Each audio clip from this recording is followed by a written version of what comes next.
Kalau kita lihat apa sebetulnya kemarahan publik kepada Parcok hari ini, sebut aja secara resmi. Kenapa publik marah pada Parcok? Bahkan marah pada oknum gitu. Absurd. Kita coba lihat bagaimana sebetulnya proses yang kita sebut sebagai reformasi kepolisian. Tidak pernah terjadi reformasi.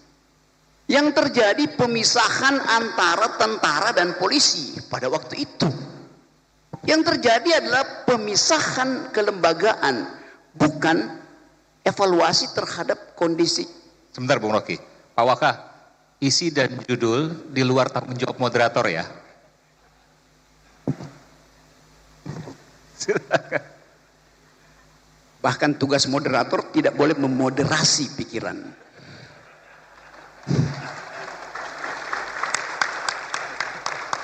Tugas moderator hanya menjaga tata tertib, bukan menjaga pikiran. Ya udah, oke. Saya lanjut ya. Waktu kita mulai membayangkan kita mau pergi pada demokrasi, urusan pertama kita adalah siapa yang mengganggu demokrasi? ABRI 98 yang mengganggu, menghalangi demokrasi. Siapa itu ABRI? Tentara dan polisi. Bayangkan misalnya, saya di YLBHI, setiap kali kita diskusi, orang dari Kramat 5 itu datang, masuk ke ruangan Adam Malik di YLBHI, dia berdiri di atas meja, naik di atas meja. Demi undang-undang saya batalkan, saya bubarkan diskusi ini. Pada waktu itu masih mengucapkan demi undang-undang. Pada waktu itu polisi masih sama dengan tentara. Dan saya tahu Kasat Reskrim apa waktu itu namanya adalah Tito Karnavian.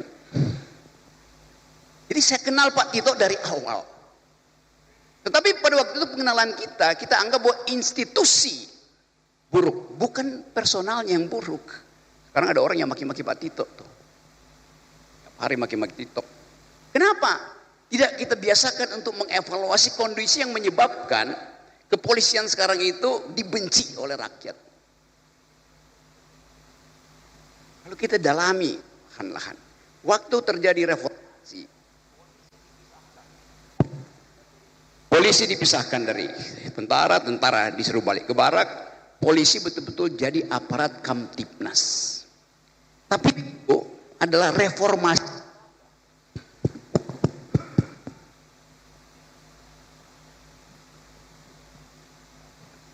Ini saya pindah dari Partai Biru ke Partai Merah.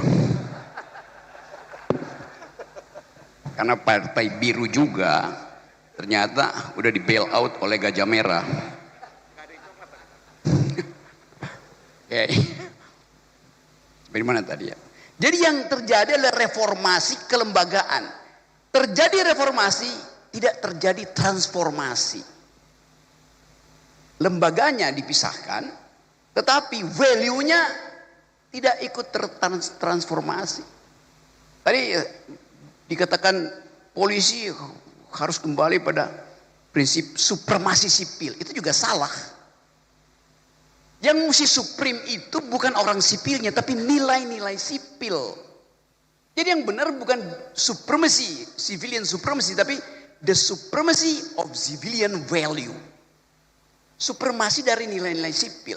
Di dalam demokrasi mau tentara, mau satpam, mau akademisi, profesor, punya ijazah apa enggak punya ijazah, tunduk pada nilai sipil.